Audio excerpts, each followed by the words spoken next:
I'm Adam Anschel for Pro Football Weekly with the latest speculation surrounding Auburn quarterback Cam Newton. It's presented by Verizon Fios. I'm joined by our draft expert, Nolan Nawrocki. Nolan, I think you're the only guy around right now that doesn't have Cam Newton #1 in his mock draft. You've had it that way throughout the whole process. Is that still what you're hearing?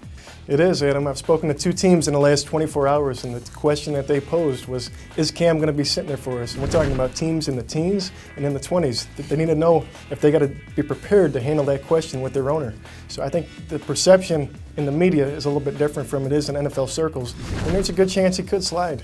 Well, we've seen this before. I mean, I think in the last couple of years, it seems like there's quarterbacks being rumblings in the top, but hasn't necessarily gone that way. Absolutely. Jimmy Clausen was being talked about in the top 10 at the same time a year ago. Aaron Rodgers, Brady Quinn, all these guys, they slid into the 20s, even to the middle of the second round in Clausen's case, and they were being considered highly in this draft. So I think the need for quarterback is going to have to be weighed against the talent level, and there's a good chance that these quarterbacks could slide this year. We know the #1 pick overall, it's really a make-or-break opportunity for these organizations. Are the Panthers going to tie their wagon, to Cam Newton, put themselves in that position? I think if Marty Hurney sits still and he takes Cam Newton overall, he's setting himself up for a similar legacy as Bobby Beathard, his former predecessor, the former GM in San Diego. He was the guy that is going to be most remembered for having drafted Ryan Leaf, and he took him overall, and a couple of years later he's out of a job. If Marty Hurney stands still and takes Cam Newton, I think it's going to be the same story. I think in 3 years he's going to be out on the streets, and Cam Newton's going to be a mediocre NFL quarterback. It's kind of a scary proposition whenever you're taking a quarterback #1 overall.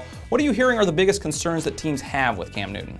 I think the leadership is the big issue, and I spoke with one leadership authority who's analyzed his interviews, and the big question is, how is he going to cope with criticism? He's the guy that came out and said, I want to be an icon and celebrity. And he's never even worked at it before. He's never taken an NFL snap, so there are a lot of concerns there just about how he's going to be able to handle criticism. And the other part is, how do his teammates view him? I think you got to have vulnerability to be trusted in a locker room. That was one clear point that was brought up.